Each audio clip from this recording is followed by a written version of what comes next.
This program is brought to you by Stanford University. Please visit us at stanford.edu. All right, let's review a little bit. Now, I am not going to be consistent about my choice of the speed of light. Sometimes I will put it in and call it c. Other times I will just call it 1. I will try to tell you when I do and I don't. It's just formulas get too complicated when you put the c's in. And you all should be able to figure out, if I give you a formula in which the speed of light is equal to 1, you should be able to figure out by dimensional analysis where the speeds of light, where the little c's go. But here and there, I'll sprinkle in the c's. And I'll sprinkle them in when it's important, when I think that it's relevant and interesting to do so. Otherwise, I will choose the speed of light to be 1, which means we work in units like light years per year or light seconds per second or such units. All right, so let me review quickly. Let me just start with Galilean relativity. The Galilean pre-Einstein, Newton, Galileo relationship between reference frames, moving and stationary reference frames, is given by the simple equations which are called Galilean relativity or Galilean transformations. For example, for motion along a one-dimensional line, the relationship between the coordinates in a moving railroad train and the stationary station are x prime is equal to x minus the velocity of the train times t, and t prime is equal to t. Time is the same for everybody, and the difference between x coordinates is just there because the origin of the moving frame is moving with velocity v relative to the stationary frame. To draw a picture, let me just draw a picture of what these transformations look like. If this is, I'll think of myself as the moving train, and I'll think of you as the stationary observers at rest. So when I speak of me, that's moving. When I speak of you, that's at rest. Of course, I think I'm at rest, and I think you're moving. And that's, of course, what relativity is all about. But let's look at Galilean relativity first. Galilean relativity, if I were to plot the time axis and the x-axis, and then on the same graph draw the t-prime axis, the t-prime axis, which stands for the location, the locus of points of the origin of coordinates for the prime moving observer, it would look at an angle, like so. And the slope of that angle, or that angle, would be controlled by the velocity of the moving reference frame. It would be, that line would be given by x, well, it's just given by x equals vt, which is the same as x prime equals 0. So that's so much for how the moving frame moves. But then if I were to plot the lines of constant time as seen in the prime reference frame, they're exactly the same as the lines of constant time in the unprimed reference frame, and so they look like that. You don't have to draw two axes for space, but you do have to draw the t-axis, and this would become the t-prime axis for the moving reference frame, for the moving coordinates. So if we made a grid, this would be the grid for the moving observer, and the grid for the stationary observer would be similar, except the lines would be vertical. These are the basic equations that govern the relationship between observers in Galilean relativity. Notice that if you invert the equations, they simply look like this. They look like x equals x prime plus vt, but I can also write that as vt prime, since t and t prime are the same thing, and t is equal to t prime. The relationship between the primed and unprimed coordinates is exactly the same as the relationship, the inverted relation, between the unprimed and the primed coordinates, with one exception. You change the sign of the velocity.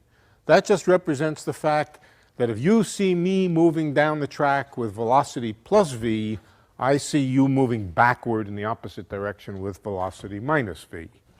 So that's how Galileo, if he would have written the equations, would have thought about relativity. It is the way Newton thought about it, and it's the way everybody else did until the advent of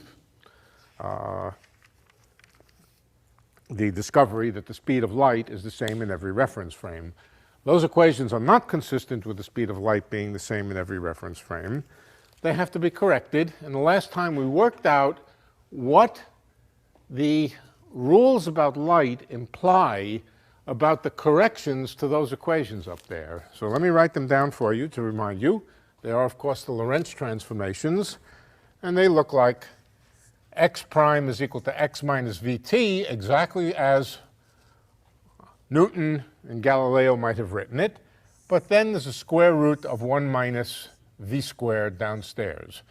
Now, that's, if you want to put back the speed of light, let's put c equals 1 sometimes. If you want to put back the speed of light, this equation doesn't make good dimensional sense. A velocity has units of length per unit time. And a 1 has no units at all, so what you really want to do is divide this by the speed of light squared, v squared over c squared. And of course, if the velocity of the moving reference frame, the train in this case, is ordinary velocities, 50 miles an hour, 100 miles an hour, 1,000 miles an hour, even 1,000,000 miles an hour. That's quite small by comparison with the speed of light. And v squared over c squared is very negligible, even for 1,000,000 miles an hour. V squared over c squared is a very small number. And so for most practical purposes, terrestrial physics, physics not involving things moving with anywhere near the speed of light, this just becomes the same as Galilean. Square root of 1 is 1. It's exactly the same as Galilean. What about t prime? Now that was the new thing. This was the really new thing, that t prime isn't just equal to t. In other words, that time is not as universal as Newton had thought. Newton had believed in a universal time, God's time. I don't think he called it that, but we could call it that everybody has exactly the same timekeeping, and therefore t prime is equal to t. Well, that was exactly what was wrong with Galilean relativity, that made it inconsistent with the rules that the speed of light is the same in every reference frame. To correct it, Einstein wrote it that way, t, then minus vx divided by that same square root of 1 minus v squared over c squared, but this is also not dimensionally correct.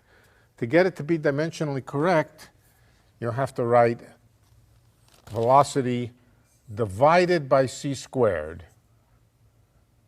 times x. Again, if the velocity is small by comparison with the speed of light, so that v over c is a very small number, then you can ignore this term, and you can ignore the v squared over c squared in the denominator, and it just reproduces t equals t prime. All right, but this is the correct formula, and it differs significantly from the Galilean formula when the velocities get up near the speed of light. In fact, when the velocity gets to the speed of light, something crazy happens here, because v equals c, v over c is equal to 1, 1 minus 1 is 0, and you're asked to divide by 0. That's not a good thing, mathematically inconsistent. And so what it tells you is that a frame of reference can never quite be moving with the speed of light relative to another one. But when it starts to get close to the speed of light, we start to see significant deviations from Newton and Galileo. Now you might ask, what about x and y? There are two other coordinates of space besides x. Sorry, what about y and z? I didn't mean x and y. What about y and z? the two other components. If we're moving down the train track, then there's the coordinate of space along the track, but there's also the coordinates of space perpendicular to the track. Those are y and z. And the Lorentz transformations for them are very, very simple. They are simply that y prime is the same as y, and z prime is the same as z. In other words, coordinates along the direction of motion get mixed up with the time in this complicated way, but the coordinates perpendicular to the motion, they are the same for both frames of reference. Now, if you want to know why, just imagine having a meter stick moving on the train and a meter stick standing still, and the meter sticks pass each other, like so. Now, does an observer, and they pass each other, and they just touch at an instant of time, and the question is whether the ends of the meter sticks are at the same place. If they're at exactly the same place, then the two meter sticks will look the same to every observer. All right? The question is, will they actually pass each other? Now, the argument that says that they will stay exactly the same size goes like this. Imagine yourself in a reference frame halfway between the moving train and the stationary train. I'm sorry, the stationary station. Right? When halfway means an observer moving along who sees me moving with a velocity and sees you moving with exactly the same velocity backwards. There's some frame of reference not moving as fast as a train, not standing as still as close to you, somebody riding a bicycle, who is sort of midway between the two reference frames, in that they see me going with velocity something and you going backward with the same velocity. That person sees an entirely symmetric situation.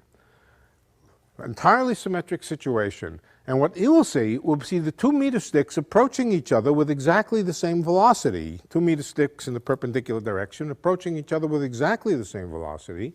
And since the situation is entirely symmetric between the left and the right, there's no expectation that one of the meter sticks will pass the other one looking shorter than it.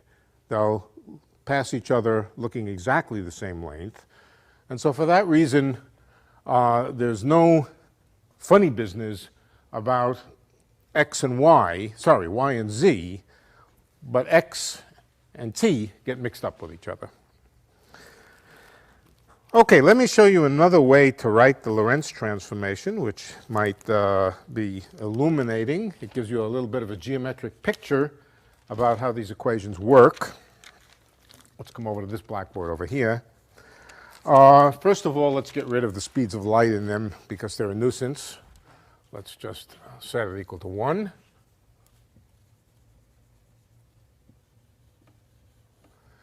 Just for simplicity. And now let's add these two equations on both sides. What we'll get on the left-hand side is x prime plus t prime. That's the left-hand side. What will we get on the right-hand side? We're going to get, first of all, something with the same denominator. So what we get is going to have a denominator square root of 1 minus v squared. And then in the numerator, it looks like we'll get x plus t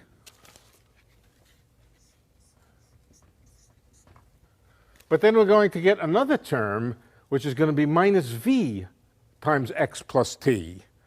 So that will be x plus t times 1 minus v.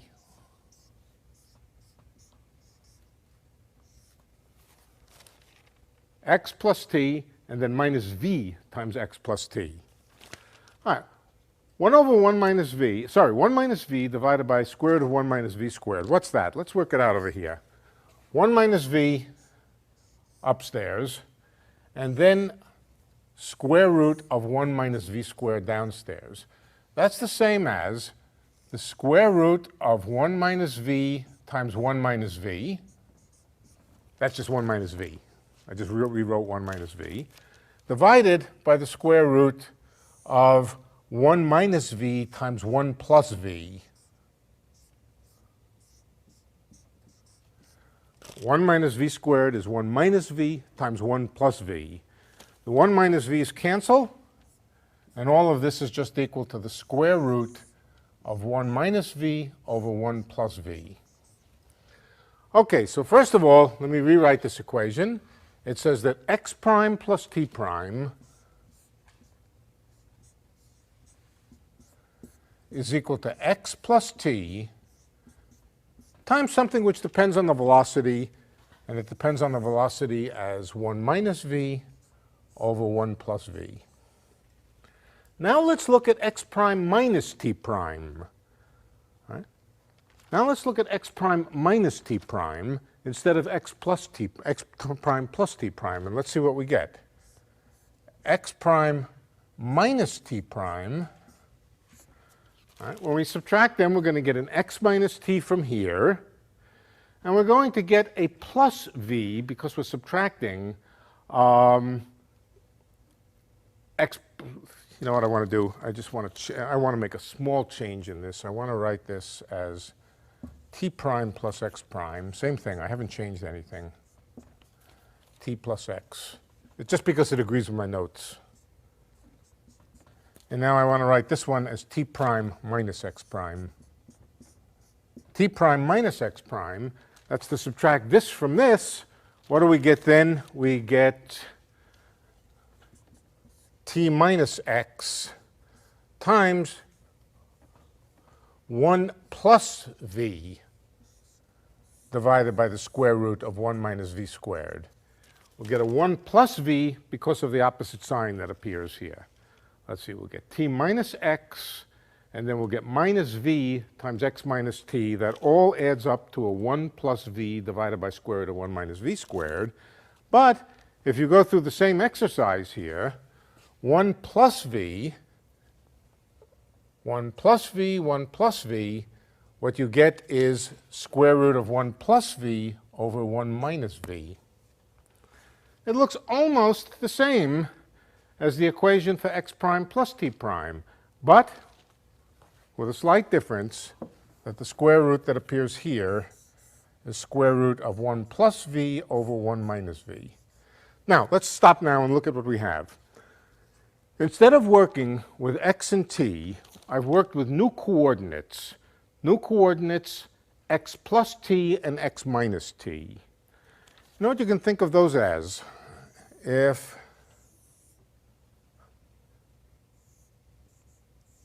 this is t and this is x, and 45 degrees, remember, represents the motion of light rays, then x prime plus t prime, or x plus t, is a coordinate along that axis, and x minus t is a coordinate along this axis.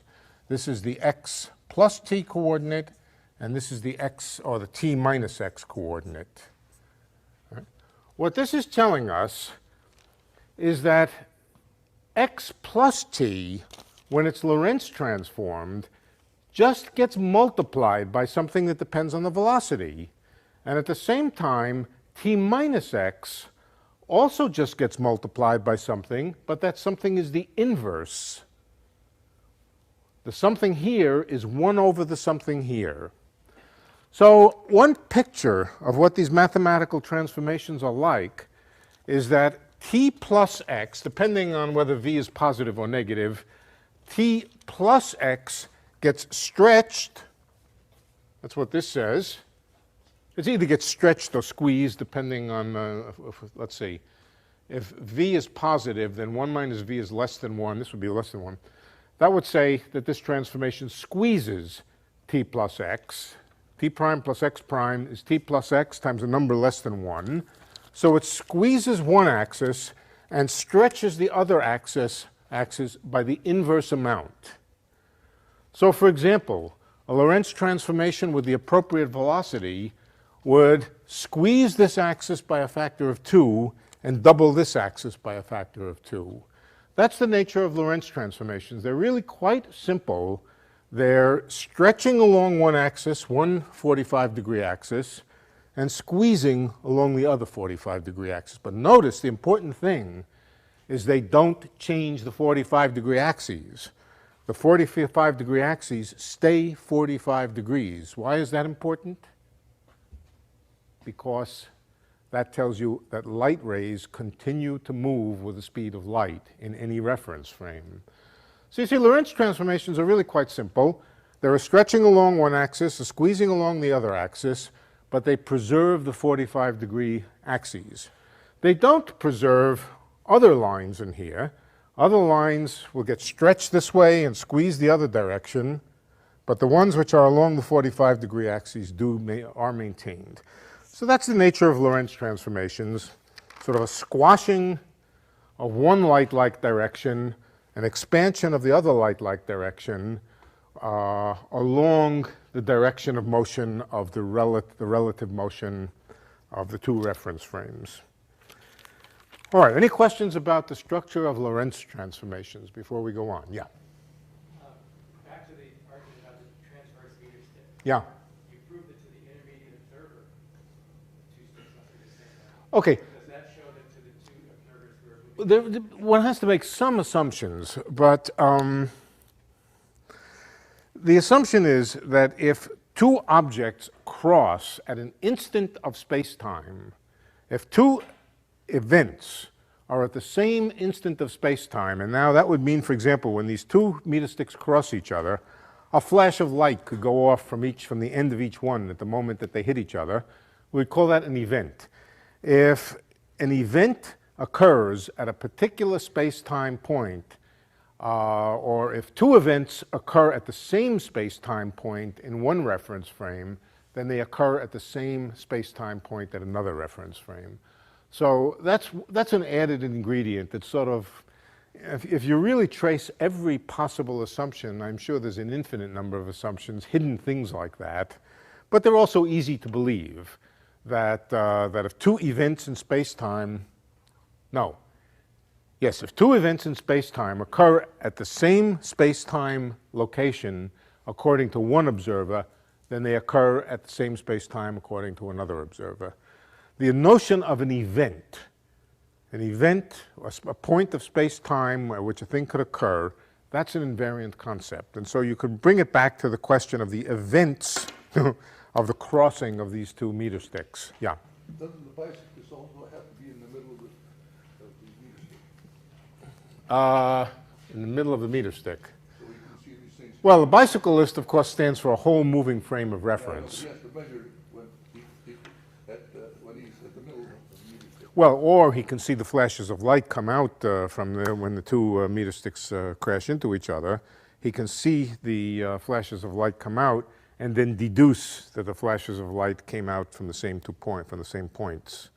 So I don't think he really has to be right there, but he has to be able to deduce what was going on right there by looking at the light rays. So what does he see? He sees two meter sticks come past each other and then sees a pair of flashes of light emanating from exactly the same points. Four flashes altogether, one from the right end of this meter stick, one from the left end of this meter stick, one from the right end of this meter stick, one from the left end, and sees that these two rays of light emanate from the same point in space-time, and the other two back on my shoulders here, which I can't squeeze together and not as flexible as I used to be. Okay, so that's Lorentz transformations.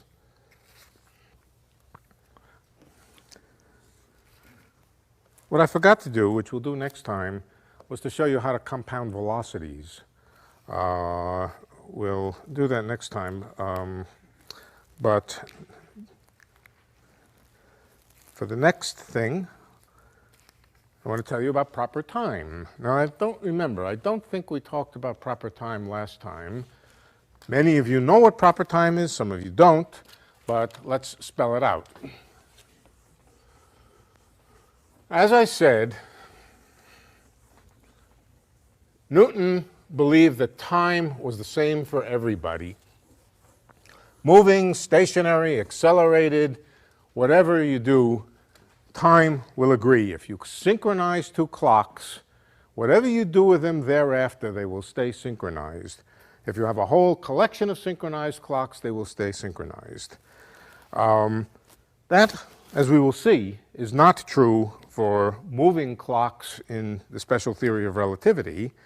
And there's a notion of time which is proper time. Now, here's what proper time means. You're going to take a walk. You're going to walk around. You're going to walk around with a high velocity, upward near the speed of light, but you carry your wristwatch with you. Okay? Everybody sitting still has their own timepiece, and the sitting still people all synchronize their timepieces so that they all agree. They synchronize their timepieces with light rays, and according to the way that Einstein described synchronizing light rays. So you people all have perfectly synchronized perfectly synchronized clocks, and I have my clock, and I start walking around. At first, when I start, I've synchronized my clock with yours. We all agree. And then I walk around, and I take a walk around the table a few times at close to the speed of light. And at the end, I look at my timepiece, and I compare it with the timepiece of the person standing next to me over here. In general, there's no reason for them to agree, and they won't agree. The proper time of my moving clock is the time read by the moving clock. Okay? The coordinate time, this is definitions. The coordinate time is the time measured by your stationary clocks. So proper time is something which sort of follows the observer around and ticks off intervals of proper time as a clock following, as a wristwatch would tick off instants of time. All right, let me give you the formula for proper time, and then show you that proper time is an invariant concept. The proper time between two events, we're talking about now two events, we could think of them as two events along a trajectory if we wanted. The trajectory could be the trajectory of a moving clock, but for the moment, let's just think of them as two events, and one of them, for simplicity, let's take at the origin. So at the origin of coordinates. So this point over here is x equals 0, t equals 0, x prime equals 0, t prime equals 0. Notice, incidentally, where's our Lorentz transformation? We seem to have lost them. Let me write them back over here. X equals x minus v, x prime equals x minus vt over square root of 1 minus v squared. T prime is equal to t minus vx over root 1 minus v squared. Notice that when x and t are both equal to 0, x prime and t prime are also equal to 0. So we've set it up in such a way that the origin of space-time coordinates is the same for both observers. Okay, so here's our moving observer. Or let this not even be a moving observer. It's just a moving particle or a moving person. It doesn't have to correspond to a reference frame. It's just some object moving, and it could be moving with an accelerated velocity, but let's just take a small piece of its trajectory along which we can approximate it by a straight line. Okay, now, if we replaced space-time by ordinary space, if we replaced it by ordinary space, forget this and just think about ordinary space, not x and t, but x and y. We could also have different coordinates describing the same x prime and y prime, namely coordinates which were just rotated relative to the original coordinates. What kinds of things are the same for both? I'll call them observers, but I simply mean rotated coordinate frames. Well, one very invariant quantity is the distance from the origin. The distance from the origin of any point necessarily is the same in both coordinate frames. Right? That's clear. Your distance from me doesn't depend on which way I'm oriented. Right? I have my x and my y. Doesn't matter which way I'm oriented, you're still sitting 3 meters or 3 or 4 meters from me, no matter which way I turn. So that implies that the distance from the origin, the square, let's take the square of the distance from the origin, call it s squared, that's equal to x squared plus y squared.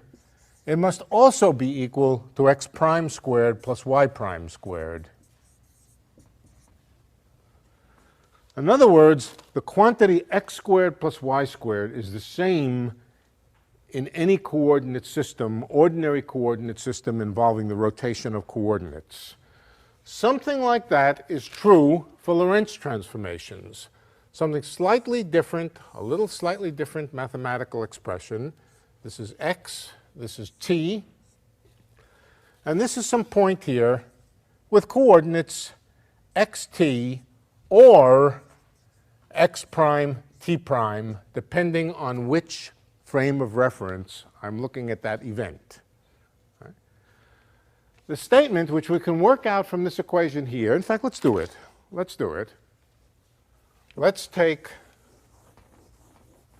the point xt, which could also be labeled by the prime coordinates, and work out the quantity x prime squared, not t prime squared plus x prime squared, but t prime squared minus x prime squared. A little bit of a glitch on what we would do if we were just rotating coordinates. T prime squared minus x prime squared. Let's write it on the right here. First of all, in the denominator, we'll get 1 minus v squared, because we've squared everything. All right, now let's look at x prime squared. That has x squared. It has plus v squared t squared, and then it has minus 2 x v t. That's x prime squared, huh? That comes in with a minus sign here. But then let's add in t prime squared. T prime squared has t squared plus v squared x squared minus 2xvt, also divided by 1 minus v squared. All right, so this is t prime squared, this is x prime squared, and we subtract them. The first thing that we notice is that these things, these cross terms, cancel. When we subtract these two, the cross terms cancel. Now, the x squares don't cancel, because here we have v squared x squared minus x squared. All right, so that's minus 1 minus v squared x squared. And then what about the t squared term? There's t squared here minus v squared t squared. So that's t squared times 1 minus v squared, all over 1 minus v squared. To make a long story short, let's write it out. T prime squared minus x prime squared is equal to t squared minus x squared. Just work it out. If you didn't follow the little bit of algebra here, just work it out. Square this, subtract them in either way, and you'll find out that t prime squared minus x prime squared is the same as t squared x minus x squared. Very, very much like when you rotate coordinates, the square of the distance stays the same. The square of the distance from the origin stays the same. Now, a physicist would say that means that the quantity t squared minus x squared is invariant. It's the same no matter whether you look at it from the point of view of the primed frame or the unprimed frame. And it has a name. Because it's invariant, it's important. Anything which is invariant and which is the same for all observers must have a special importance. It's something which everybody will agree upon, and so we ought to give it a name. The name for it is proper time. The proper time between this point and this point. Proper time. The proper time between the origin and the point xt is, by definition, proper time is equal to the square root of t squared minus x squared. Why the square root? Well, it's very similar to this. It's a definition, of course. It's a definition. We could have worked with a definition where the proper time was just t squared minus x squared, but it's a definition to take the square root. But it's very much like looking at the distance between 2 points and using Pythagoras' theorem. The Pythagorean theorem says that the distance between the points is the square root of x squared plus y squared. All right, so in parallel with that, we call this the proper time between the origin and the point xt. And that, as I said, is definition, but it's a highly useful definition, and we'll see why it's useful as we go along. The main thing about it is that everybody agrees about it. Okay, first of all, let's look at some possible values that the proper time can have for various points xt. If t is bigger than x, what does it mean for t to be bigger than x? In magnitude, if t squared is bigger than x squared. If t squared is bigger than x squared, that means we're talking about points which are in a wedge here, where the time component is larger than the x component. T squared is larger than x squared, all in here. But let's, in particular, stay in the upper half space here. T squared is bigger than x squared if you're within this wedge. Okay. The wedge is the light cone. Oh, I should add in, yes, I should add something in.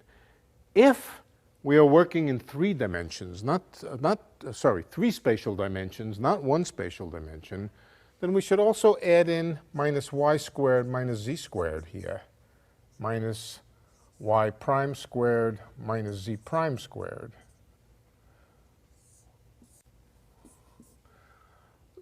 That makes sure that our definitions don't depend on direction in space. As long as we know that we're only talking about Lorentz transformations along a given axis, we don't really have to worry about y and z. But if we wanted to do Lorentz transformations along some other axis, and we wanted to add in y and z, we would note that this whole quantity, t prime squared minus x prime squared minus y prime squared minus z prime squared, is invariant. Why is that, incidentally? Well, remember that z prime and y prime don't transform when we go from one frame of reference along the x-axis to another. And so that doesn't make any difference if we put in y prime and z prime here, but it's a convenience to add it in, and then we have an expression here which doesn't depend on direction in space. But if you only want to think more simply about directions along a single axis, then you don't have to worry about y and z. Okay, so here we are. This point here, t squared is greater than x squared, and that means that t squared minus x squared is positive, and the square root of a positive number is another real number. So in this time-like region, this is called the time-like region because the coordinates are more in the direction of time than they are in space. In the time-like region, the proper time is just a positive number, square root of a positive number, and we take the positive square root. So t squared, so that's perfectly normal. Positive proper time up in here. What about along the light cone? Along the light cone, that's exactly where x is either equal to t or x is equal to minus t. Along here, x is equal to t. Along here, x is equal to minus t. Whoops. X is equal to minus t. So in either case, t squared is equal to x squared. So along the light cone, along the place where light rays can travel, the proper distance between, or the proper time between the origin and that point is 0.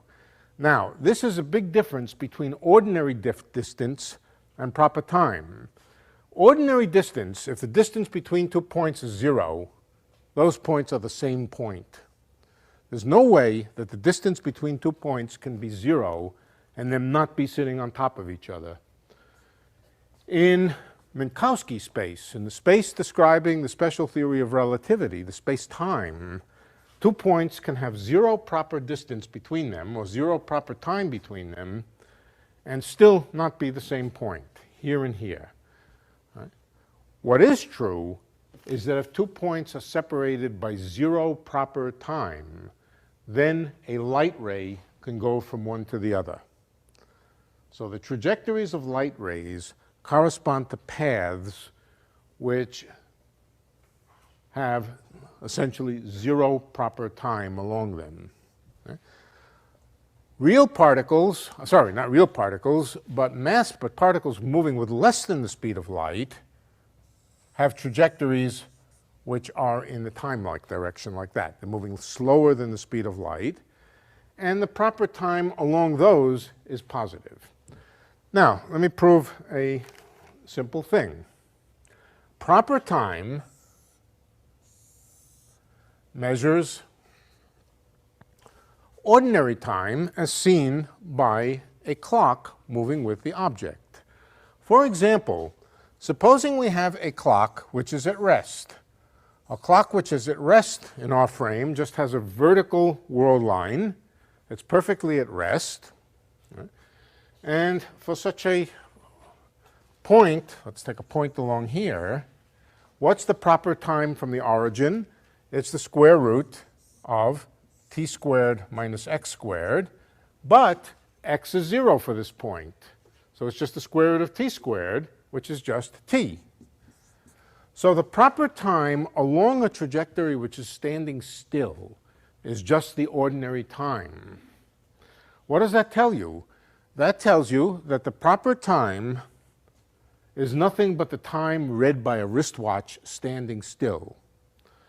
What about the proper time along a trajectory which has a finite velocity? For example, supposing it has a finite velocity like that, and we look at the proper time for a particular point over here. Well, the principle of relativity, the equivalence between different reference frames, tells us the following thing. We could always think of this particle, object, observer, as being at rest. We could always do a Lorentz transformation. So this guy is the guy at rest. And then use the same logic that we used a second ago. In the reference frame where this is at rest, this point here would have x prime equals 0, but t prime not equal to 0. Why is it x prime equal to 0? Because in the moving reference frame, moving with this guy over here, this whole trajectory corresponds to his origin of coordinates. So x prime would be 0 for somebody moving along this trajectory here, but t prime would not be 0 over here. And we could work out exactly the same argument. The proper time to this point over here would be t prime squared minus x prime squared, but x prime squared is 0. And so the proper time along here, in the same way as along here, as along the vertical trajectory, measures the time as read by a moving watch, a moving clock. Moving clocks tick off proper time. That's the message, that the meaning of proper time is nothing but the meaning of the time as read by a watch which is moving with the moving object. All right, so that's the notion of proper time. It's kind of funny, in these regions over here, x is bigger than t, and so t squared minus x squared is negative, and the proper time is imaginary. Points up in here are called time-like, relative to the origin. Points along the light cone here are called light-like, and points out here are called space-like. Space-like points have an imaginary proper distance, an imaginary proper time relative to the origin, but points within the light cone have a real proper time. Okay, any questions about the notion of proper time? It's very similar to distance along a trajectory, except with a funny property that there's a minus sign that you throw in here. A minus sign that you throw in instead of a plus sign. T squared minus x squared. But it has many similar properties, and in particular, it's the same in every reference frame. The proper time between two distinct points is invariant. Okay. Now, we can use that fact. We can use that fact and facts similar to it. Well, that... Actually,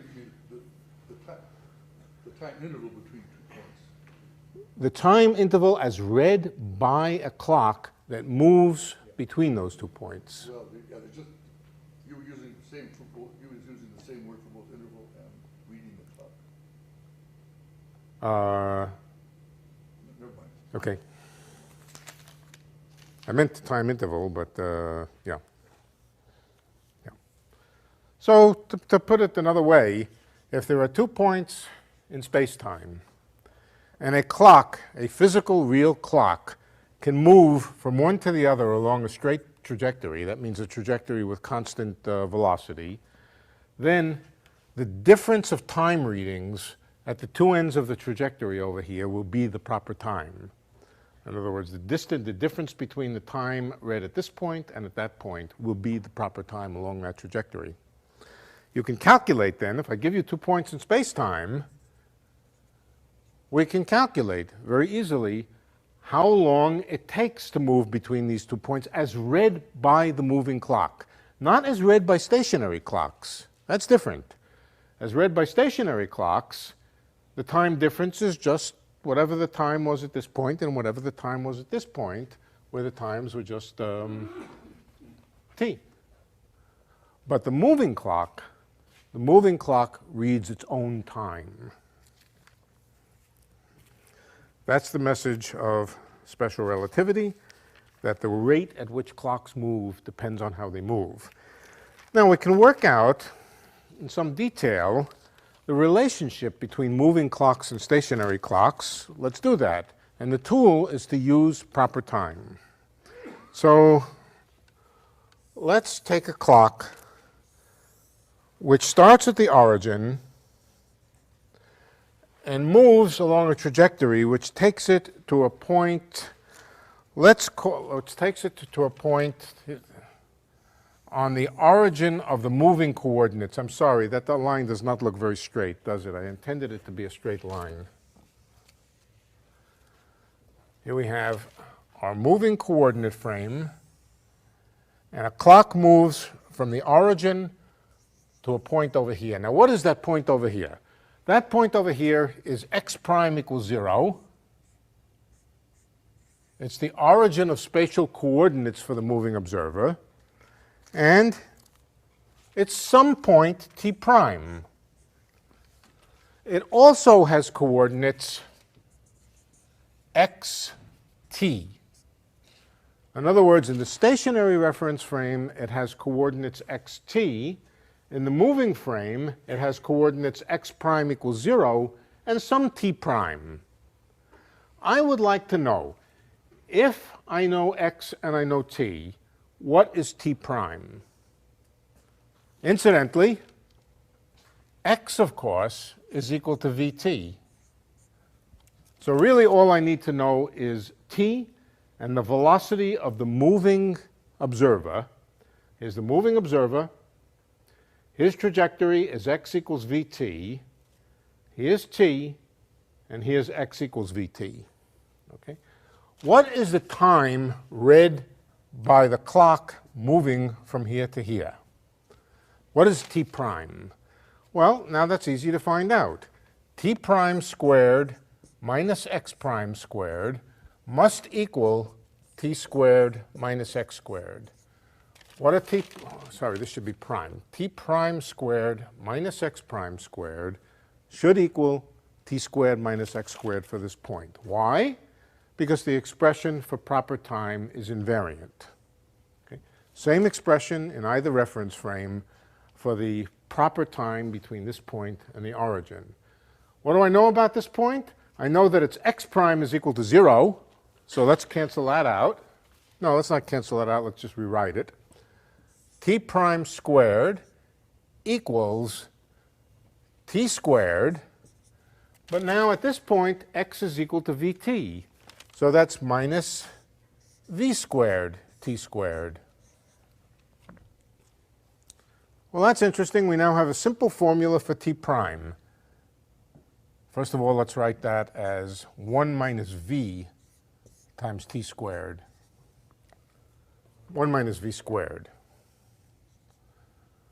times t squared. Well, we just take the square root. T prime, the time read by the moving clock, is equal to the time read by the stationary clock. The time read by the stationary clock is just this time here, times 1 minus square root of 1 minus v squared. That's the famous formula of time dilation, that when you see a moving clock, that moving clock will appear to move a little bit slow. Why slow? Because 1 minus v squared is less than 1. But everybody will agree about the value of the proper time between these 2 points, although they will disagree about the actual coordinate times. In particular, the coordinate time t prime seen in the moving reference frame will be the coordinate time in the stationary reference frame times square root of 1 minus v squared. So what that says is that the moving observer, well, the stationary observers will see the moving clock run a little bit slow. We really should at this point put in the speeds of light, c squared. V squared over c squared is typically a very, very small number. So this is almost t prime equals t, but with a slight discrepancy. This is the time dilation of a moving clock. Now, how can it possibly be that we have relativity, which says there's a complete parallel between, or a complete symmetry between the moving observer and the stationary observer? How do we then account for the fact that the stationary observer sees the moving observer having his time slowed down? What does that mean if we look at it the other way? What does the moving observer see about the stationary observer? Does he see the stationary observer's time sped up? No, also sees the time slowed down. So if I move past you with my clock seems to slow down as far as you're concerned. On the other hand, if I watch one of you, and I have all of my fellows lined up with me forming a reference frame, they will also see your clock go slow. How can that possibly be? That sounds contradictory. Well, they're talking about 2 different things. The moving observer, remember that the moving observer, his time, or his lines along which time are constant, are not these horizontal lines here. They're lines which look like this. This is t prime equals a constant. This is t prime equals a constant, and so forth. So the lines on which t prime are constant are different than the lines on which t are constant. This is this relativity of synchronicity, the relativity of being synchronous. Different observers call different things synchronous. Now, let's take the moving observer here, and the moving observer looks at the stationary clocks at an instant of his time and asks, what does the stationary clock read? Well, an instant of his time looks like this. So he's really asking not what the stationary clock reads at this point, but what the stationary clock reads at that point.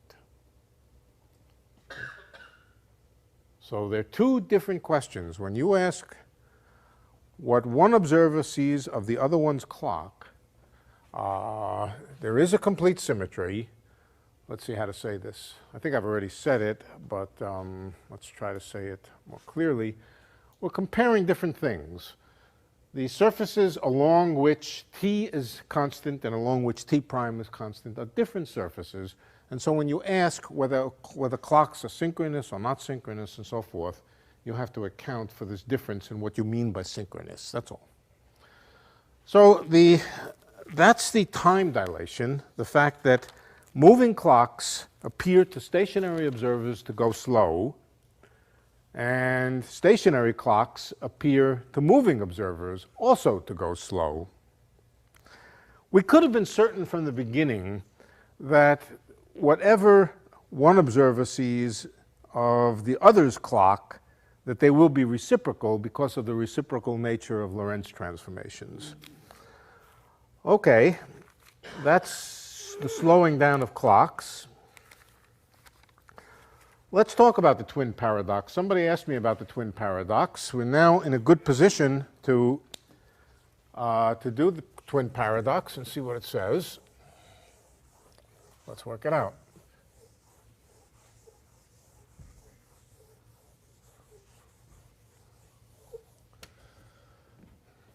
The twin paradox, two twins are born at the origin of coordinates. One stays home, that means stays at rest, doesn't move, doesn't accelerate, doesn't move at all, and just moves along a trajectory like that, a world line like that. The other one is shot out at a high velocity, not quite the velocity of light, at a high velocity for a certain period, and then at the end of that period turns around and comes back and meets the twin at that point there. They compare their clocks. Well, all kinds of clocks they could compare. Their clocks, their watches, their heartbeats, their aging rate, their metabolic time differences between here and here, how long their beards are, or whatever corresponds to a good clock. They compare their clocks at this point and ask what the relationship between the time read by a clock moving here and the time read by a clock moving here. Well, we're all set up to calculate it now, because all we have to do is to calculate the proper time between this point and this point along the vertical trajectory and the proper time along this trajectory, which consists of two different pieces. We just add up the proper time from here to here and the proper time from here to here, and that will tell us what the clocks measure. Clocks measure proper time. All right, first of all, this triangle, assuming that the second twin comes back with the same velocity that he was shot out with some velocity v, then this triangle is a nice isosceles triangle, and we can divide this vertical line in half, call this side t, this half side t. It takes, therefore, time 2t from the stationary person here. It takes time 2t to go from this world point to this world point, and therefore the person who stays home says it took amount of time twice capital T for my twin to return. All right, so that's twice capital T. That's what the observer who stays home says the time interval between birth and meeting the twin is. Now, what about the twin who goes out and comes back? Let's calculate what the total proper time is along this trajectory here. He goes out with velocity v. How far out does he get? He gets out a distance v times t. V times t is the distance along the x-axis that the moving twin gets out. So this point then has coordinates x equals vt and time t. Let's calculate the proper time from here to here. The proper time, the square of the proper time, is t squared minus x squared. So the proper time along the first leg of the journey here is t squared minus v squared t squared, which is equal to 1 minus v squared times t squared.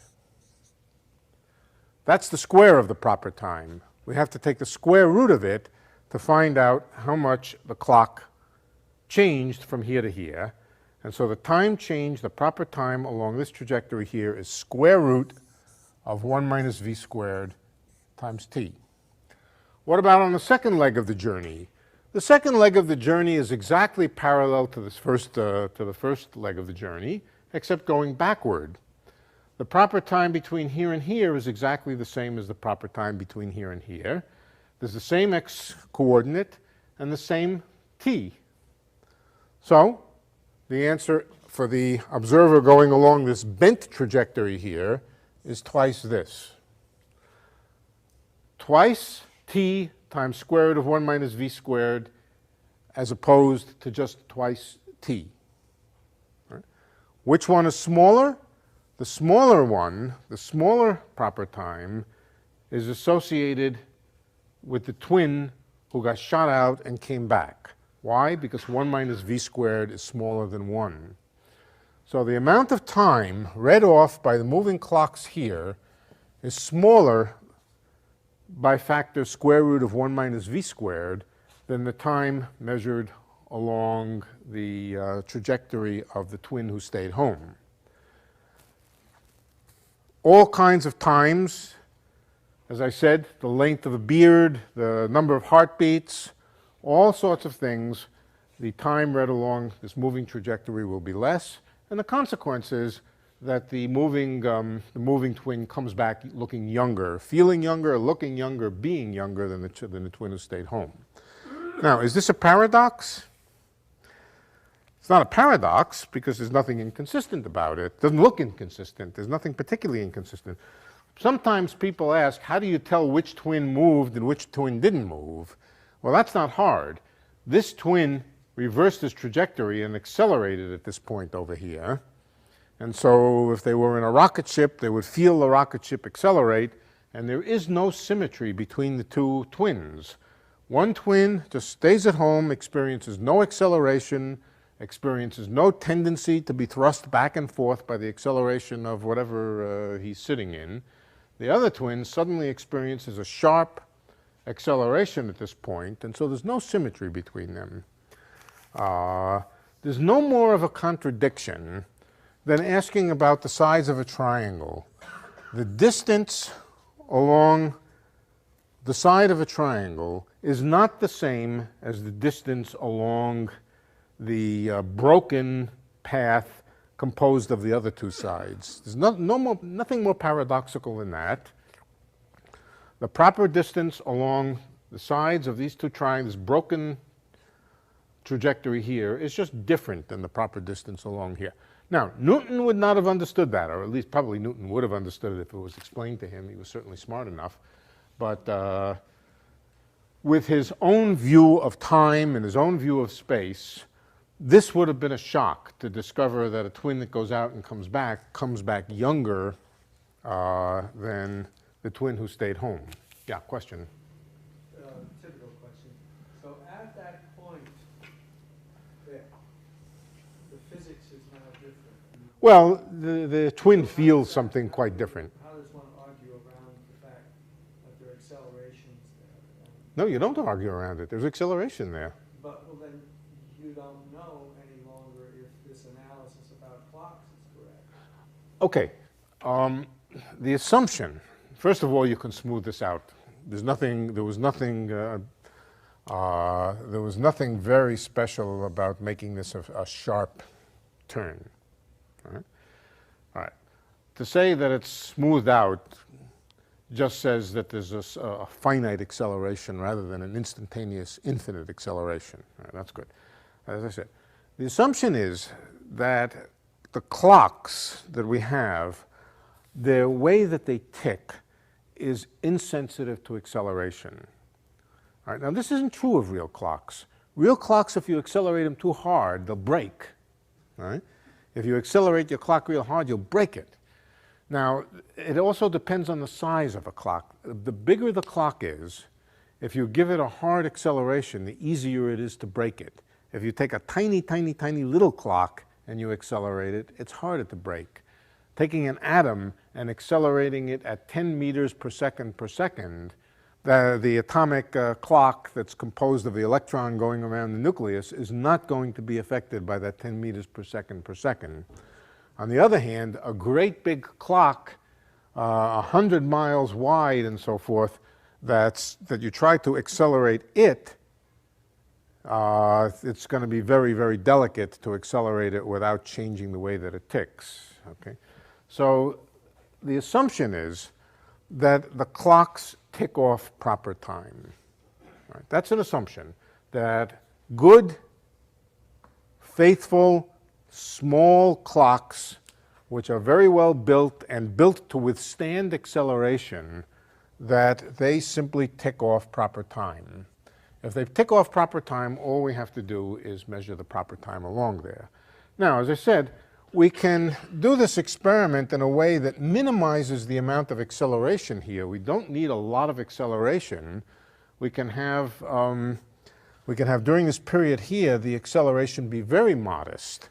It could be a small fraction of the 10 meters per second that we feel in this room here. We don't normally think that 10 meters per second has any very big significance and any big effect on our wristwatches. If we swing our arm around a little bit, we can swing it around at more than 10 meters per second. If the clock is built to withstand shock and so forth, then the acceleration won't have much effect on it. And so the assumption is that the acceleration doesn't have much effect on the clock, and the meaning of that is that the clock always ticks off proper time. So it ticks off the number of units of proper time along the trajectory. Now, that is an assumption. That is an assumption. It's the assumption of an ideal clock. It is what you mean by an ideal clock. Does that help? The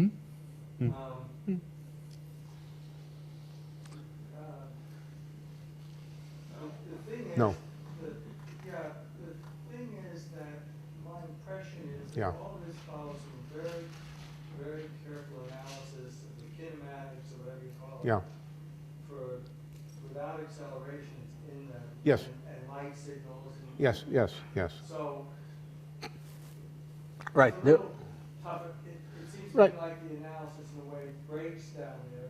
The logic of the analysis has to be supplemented with some additional physical facts that I don't think you can derive just from what we said. But we derive them from the experience of knowing that if we have a small clock, well-made, built to resist shock and so forth, that as a matter of experience, we know that that clock's rate of ticking will not be sensitive to modest accelerations, will not be particularly sensitive. Yeah? We did this in general relativity, and you've only got gravitational. So if you threw a clock up and let it come back down, Yeah. you would get the same sort of answer if you slung it around the stars or like. Yeah, but would you kid? No. You see, it's not going to help to say general relativity, because then what you're going to be asking is what is the effect of the gravitational field on the way the clock behaves, right? And I can't answer that unless I know more about the clock. I have to know the details of how the clock works and so forth. Again, if the clock is a big sloppy clock made out of very big components and components which aren't very rigid and so forth, then it's going to be very sensitive to acceleration on the one hand, but it's also going to be, if I put it on the table here, it's also going to be squashed down by the gravitational field, and so it will also fail to be a good faithful clock. If I take a small hard clock, by hard I mean hardened against acceleration, then number one, it will report faithful timekeeping if I put it on the table in the gravitational field. Number two, it will report faithful timekeeping if I swing it around my head on a rope. But I can't prove that from the things that we've done, from the mathematics we've done. I can say that's a matter of experience and a matter of physics and a matter of how clocks are made and what they're made out of and so forth. Yeah, but what you've been talking about here is what I would call, say, the mechanics of the clock. Yeah, you have to, right. But there's the other thing, which is, I don't know the proper word, the fabric of space under acceleration. Right. Which is a different. Okay, right. So if, to the extent that we talk about the fabric of space, what we would be talking about here would be proper time measurements along this trajectory here. The fabric of space, or whatever the right word for it is, the geometry of space-time. The geometry of space-time is a geometry of proper times and proper distances. What you're saying then is I can reduce the thing to small intervals, so Yeah. within, Yes. within each interval. Absolutely. That was implicit. I should have made that explicit. Yes, absolutely, indeed. Yes, yes, I should have been explicit about that. Right. We divide the trajectory into small little segments, each of which has approximately a very constant velocity along that little segment. We calculate the proper time along that segment. We add it to the proper time along the next segment. We add it to the proper time along the next segment. But it's very, very similar mathematics to the way that we would calculate the length along a curve. We calculate the length along a curve by dividing it up into a lot of little intervals, and for each interval, calculating the length by x squared plus y squared, or delta x squared plus delta y squared, square root, add them all up, and that gives us the length along the curve.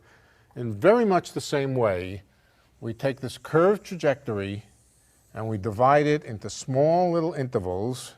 Each interval can be thought of as almost a straight line, and therefore each interval can be analyzed by thinking of it as having a constant velocity, and along that trajectory we add up all the constant times. Is that what the question was? Is that why we were... No, I know exactly what you're asking. The way to analyze that is to imagine actually sending light rays back and forth. Let's tick off some time intervals here. Well, let's imagine ticking off 1 second intervals along both trajectories. 1 second intervals of proper time along both trajectories. So here 1 second intervals might look something approximately like this for the stationary person. This isn't very many seconds, so it's not going to grow a very long beard. All right. And 1 second intervals would be longer along here because the moving clocks appear to go slow to the stationary observer. They might go a little bit faster in this. All right, so it look like that. Okay, now we could start sending light signals back and forth. Every instant, the stationary observer could send a light signal to the moving observer. Now look what would happen. The first set of light signals that were sent early would come to the moving observer stretched out. This is Doppler shift. This is Doppler shift, in fact, but we don't even have to think about it as Doppler shift. If this guy is moving fast, he sees the light coming, the series of light pulses coming from the stationary observer, coming delayed, very delayed at first, and then all lumped up, not delayed, but squeezed together in the second part of the trajectory here. So he sees all the light signals, the 1, 2, 3, 4, 5, 6, or 6 or 5 light signals, but sees the first set of them come very slowly, and the last set of them come very quickly. Now, what about the stationary observer looking at the moving observer? The moving observer may also send out light signals. And also there would be kind of Doppler shifts, but the number of light signals that the stationary observer sees would equal the number of light signals that the moving observer sent out, and the number of light signals that the moving observer sees would equal the number of light signals that the stationary observer sees. So in both cases, they would see something taking place somewhat irregularly in time. At first they would see things stretched out and slowed down, okay? And then they would see things speeded up in both cases, but at slightly different rates, and rates which you can calculate. But they won't see any missing frames.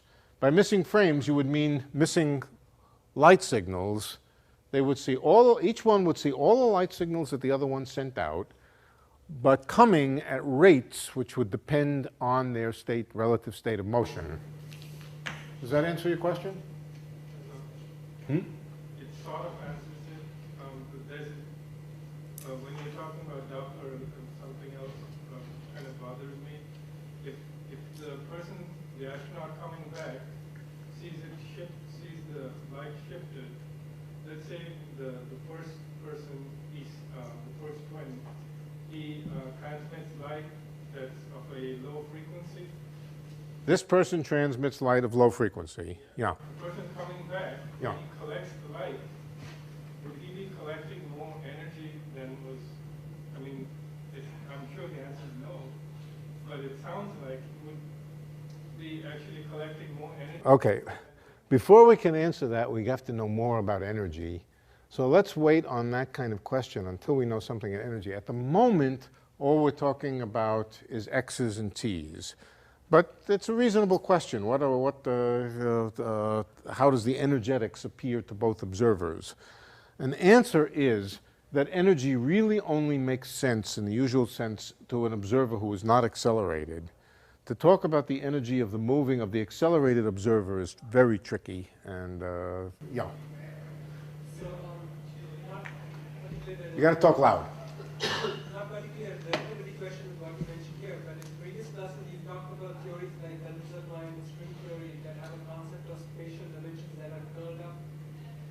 Now in that case, you could have the two twins, if they were moving, if the moving twin was only moving along the dimension that was curled up, you could have them meet without any of them actually accelerating. So Without any of them doing what? without either of them accelerating. Oh. Yes, but there would nevertheless be an asymmetry between the one that went around the direction and the one who stood still. So how would they notice that? Well, the moving observer would discover a surprise. He would discover that he kept repetitively passing through the same places. If we were moving on a circle, we would discover that repetitively we keep passing the same place. I have to think about that. That's a good question, but the answer is definitely that they're asymmetric. That they're asymmetric, the person moving around the closed loop and the one standing still. Yeah. The guy who's moving around thinks the other guy is moving around. No. That is not quite right. Good. Let's come back to it. I need to think about the good answer to that. It's a nice question. Give me some time to think about it. I don't want to give you an unthought out answer, so let me come back to it. Does everybody understand what the question was? The question is an interesting one. Yeah. Supposing you lived in a world of 2 dimensions of space. 2 dimensions of space. This was only a world of 1 dimension of space. And your world was a cylinder of space. Okay? Now, this is space. This is not space-time. You can imagine such a world. Special relativity doesn't actually quite make sense for it. There's a problem with special relativity here. But let's suppose perfect special relativity made sense. Then an observer could stay home over here, and another one could move around in a trajectory that, this isn't time. Vertical isn't time. Vertical is space. One observer could just stand there, stand still, and the other could go around at a large velocity and then come back. That observer who was moving around with a large velocity, it would be unnecessary for him to experience any acceleration in going around here, just moving with the same velocity, and would leave and come back without ever having experienced any acceleration. However, it is not true that they wouldn't experience the fact that they were on the closed contour. They would, yeah. You would experience radial acceleration, right? Sorry? You would experience radial acceleration. Moving around in this closed curve here? No. This, okay, I see what you're asking. No, you're not living in a world which is a solid cylinder in which the radius means anything. You're just living in a world which is just a pure surface. A pure surface. There's no notion of distance from the center here because there's nothing in there. Let's come back to it. This is way, way, way beyond what I wanted to discuss today, Kaluza-Klein theory. This is not, this is a somewhat more advanced question. What I did want to get to, before we quit, is length contraction. We did time dilation by doing proper time. We do length contraction in a very similar way.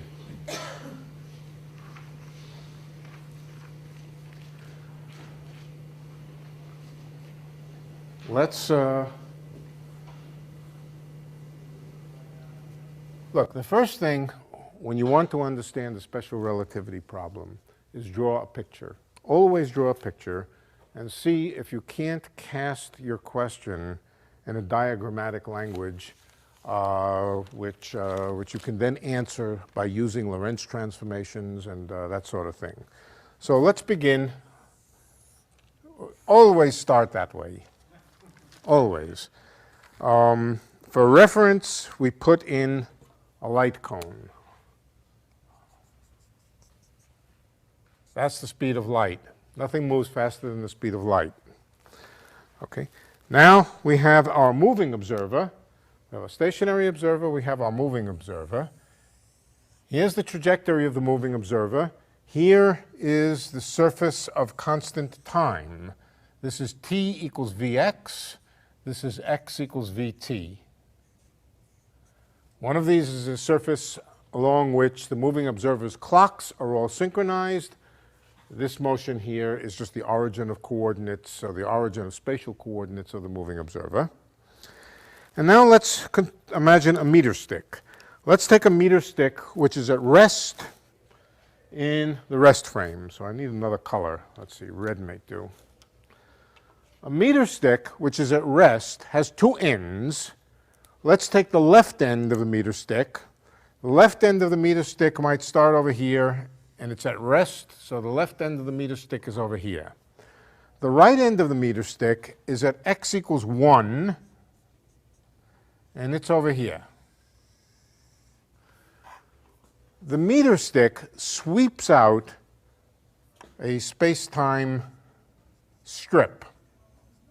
At each instant of time, the meter stick is 1 meter long, but as time moves on, the meter stick sweeps out a kind of ribbon through space-time. All right, now we want to know how long the moving observer says that the meter stick is. How long is the meter stick according to the moving observer? Now, what does the moving observer mean? The moving observer means by the length, and this is, of course, a definition to some extent. The definition of the length of the meter stick in the moving frame of reference is the following. You take the two ends of the meter stick at the same instant of time, but whose time? The moving observer's time. The moving observer takes the two ends, or looks at the two ends of the meter stick at a synchronous time in his own reference frame, and asks in his own reference frame how far apart is the front end of the meter stick and the rear end of the meter stick at a given instant of time. Well, a given instant of time in the moving reference frame means this t equals vx trajectory over here, or this t equals vx surface over here. So here's one end of the meter stick at that instant of time. Here's the other end of the meter stick at the same instant of t prime, if you like.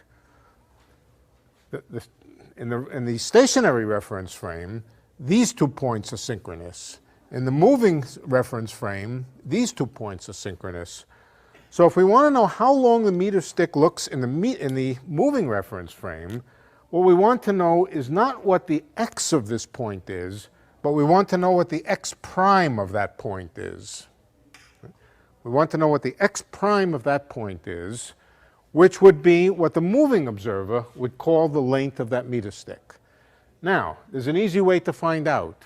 Well, one way to find out is just to compute where this point is and then do a Lorentz transformation to find out what x prime is. But there's an easier way, and it's just to use proper distance. Proper distance means t squared minus x squared, or the square of the proper distance, t squared or x squared minus t squared, it doesn't matter, one or the other, and use the fact that they're the same in the two reference frames. So let's take this point over here. What is its proper distance? I won't call it proper time because it's not time-like, but instead of looking at t squared minus x squared, we could look at x squared minus t squared, doesn't matter. What is the invariant distance, four-dimensional or space-time invariant distance between this point and that point? Well, on the one hand, if I work it out in the primed frame of reference, it's just t prime squared minus x prime squared. That's the square of this proper interval here, where this point has coordinates t prime and x prime. But what's the t prime of this point? The t prime of this point is 0. This is the surface t prime equals 0. This whole surface corresponds to the origin of time coordinates for the moving observer. So along here, t prime is equal to 0, and the proper distance from the origin is just, or the square of the proper distance is just minus x prime squared. On the other hand, let's find the unprimed coordinates of this point. This was supposed to be a meter stick, 1 meter long, so this corresponds to x equals 1. X equals 1 in the stationary reference frame, the stationary meter stick, and the stationary reference frame is exactly 1 meter long. So this point corresponds to x equals 1, this whole trajectory here. What about the height of this point? That's t. All right, that's t equals vx all along this trajectory. So along here, t is equal to just v. T equals vx, but x equals 1. So along here, this point here is x equals 1, t equals v. All right, so on the left-hand side here, we have the proper distance expressed in terms of primed coordinates. Let's express it now in terms of the unprimed coordinates. That's going to be t squared, which is v squared, minus x squared, which is 1. So what do we find out? We discover that the primed space coordinate of this point over here is x prime is equal to the square root of 1 minus v squared. I've just changed the sign and taken the square root. Well, that says that the meter stick, which is at rest in your frame of reference, in my frame of reference appears to have length square root of 1 minus v squared. In other words, the coordinate distance between the two ends of the meter stick in the moving reference frame is square root of 1 minus v squared. X prime at this point is 0. X prime at this point is square root of 1 minus v squared. So you see what that says. That says that the stationary meter stick is seen in the moving reference frame as having a shorter length. Again, an application of the invariance of the proper distance. T prime squared minus x prime squared is equal to t squared minus x squared. That's what I've used. All right. Let's just go through it again. For this point, or first of all, for the first point on the left here, everything is equal to 0. X, t, x prime, t prime, they're all equal to 0, and that's trivial. For this point, on the one hand, t prime is equal to 0, so we cross this out. On the other hand, x is equal to 1 and t is equal to v. So that gives us the 1 minus v squared over here, and it tells us that x prime is equal to square root of 1 minus v squared. So the comparison of the length of the meter sticks in the two reference frames says that when a meter stick is at rest, a moving observer sees it as being shorter. Of course, the converse is also true and could be worked out in a similar way. The moving, what did I say? We said this, the stationary meter stick looks short to the moving observer. The moving meter stick looks short to the stationary observer. That's the reciprocal character of Lorentz transformations. Okay, any questions about length contraction, time dilation, Lorentz transformations, or any of the geometry that we've done? Yeah. Does anything go the speed of light except light? No. Well, yes, gravity. Do we know that? No. Do we know it? Well, We certainly know it within the framework of the general theory of relativity, yes. Yes, within the framework of the general theory of relativity, yes. Do we know it as an experimental fact? We really have never directly seen gravitational waves. We'd like to see gravitational waves, but what we have seen is that the effects of gravitational waves coming from binary pulsars, and what's known about that tends to suggest, not terribly strongly, that light and gravity travel with the same speed. So no, there's no direct experimental evidence that gravitational waves travel with the same speed as electromagnetic waves. On the other hand, Einstein would have had to have been very wrong for it to be untrue. Yeah. From the perspective of, say, an astronaut, he can actually accelerate faster than light. You don't, wait, accelerate faster than the speed of light doesn't mean anything. I mean, travel, as in, let's say they wanted to get from here to another star that's, say, 10 light years away. Yeah. They could, from their own reference frame, get there. In less than 4 years. Yeah. Yes, that's true. Okay. Yes, that's true. And the way to see that is, okay, so here's a moving observer. Here's a moving observer. Here's star number 1. Here's star number 2. And that's 4 light years away or whatever. We want to find out how long, not in our stationary reference frame it takes to get here, but how long does the moving observer say that it takes. And for that, we have to calculate the proper time between here and here. Now, the point is that the proper time of this point may be t and x.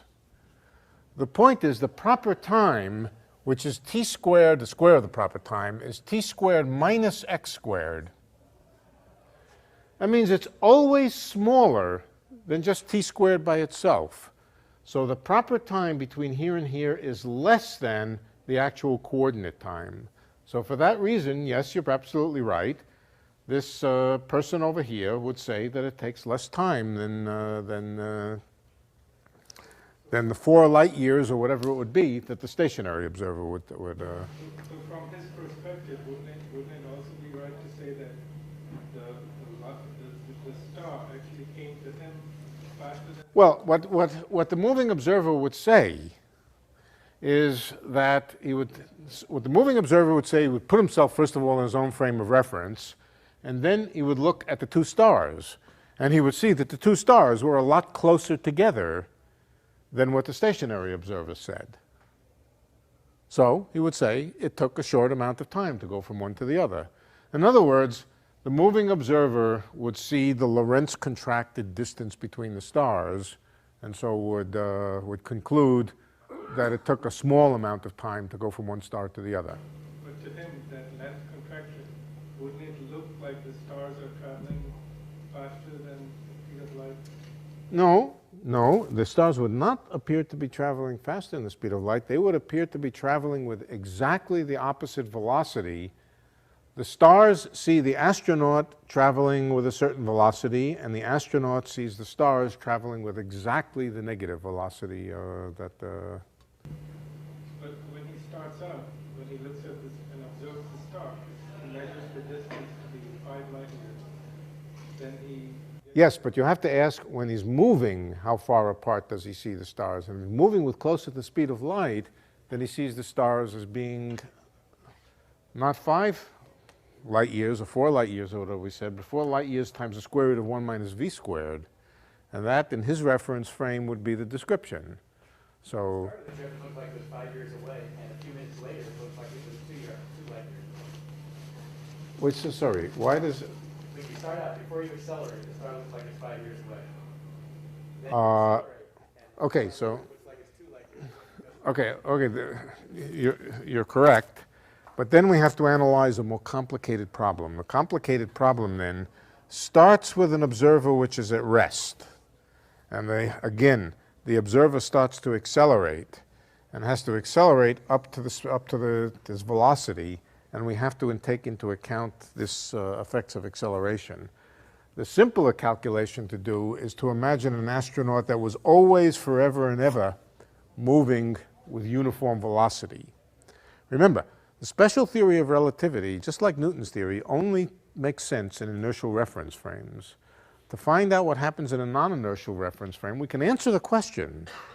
We can answer the question, but the question will not be answered by application of exactly the same formulas that we would use in an inertial frame. And you started off by saying the speed of light is always the speed of light and accelerated. Yeah, absolutely. Yeah, everything we've been talking about is in inertial reference frames. To study non-inertial reference frames, we have to begin over again. And as you correctly point out, there's obviously going to be some effects of acceleration which we have to take into account. Okay. Yes? So you would have, so the twin paradox, say, for example, a rocket took off and had to accelerate, you would still get the same end product, but you have to, it'd be more complicated. Wait, sorry, again. I mean, the twin paradox. Yes.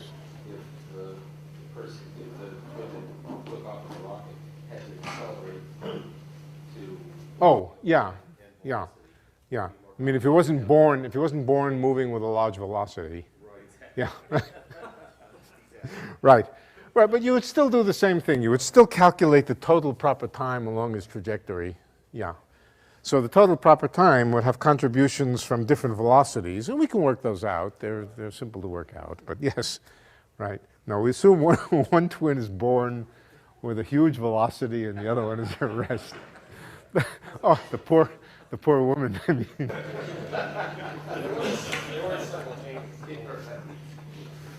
Very male audience today. Not to dwell on this issue of time, but it seems that all these problems that we have are generated by the fact that we put time in such a special place, when in fact... Well, we're going to see that time is not in a special place. Yeah, you're right. In the back of our minds, we tend to isolate time as special, but the lesson of special relativity is that time is not that special. But the real question is, can we recover all of the physics of slow velocities that we normally know and learn and love from our Darwinian circuits that we inherited from all the years that nothing ever moved faster than 50 miles an hour? Can we recover it by taking the formulas from special relativity and specializing them to the case of very slow velocities? And yes, of course we can. But I've also come to think about it in a little bit different way, which is not only that it's special, but it's sort of elevated to the level of a special dimension, if you will, a fourth dimension. Well, Is this yes. necessary? I mean, Is it necessary? It's not only not necessary, Einstein never thought about that. He never said the time was the fourth dimension. It's not necessary to think of time as the fourth dimension, but once you start mixing it up with space, where are our Lorentz transformations here, there's an awful lot of the physics which looks very symmetric between space and time, sort of pseudo-symmetric, t squared minus x squared minus y squared minus z squared. They do get mixed up with each other under Lorentz transformations in a way that they wouldn't under these Galilean transformations. So here you see, in Galileo, time really just is time, whereas in Einstein or Lorentz, time really does, oh here it is, time really does get mixed up with space in a way that makes you not want to think of it as fundamentally separate, decoupled, yeah. Yeah, they're geometrically part of a whole which is bigger than either of them, yeah. If I have a hydrogen atom in front of me, I see a particular value. Yeah, you know, I think if we want to get in there, we better get in. I'm sorry.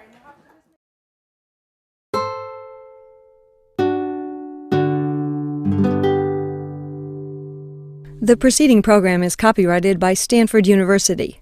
Please visit us at stanford.edu.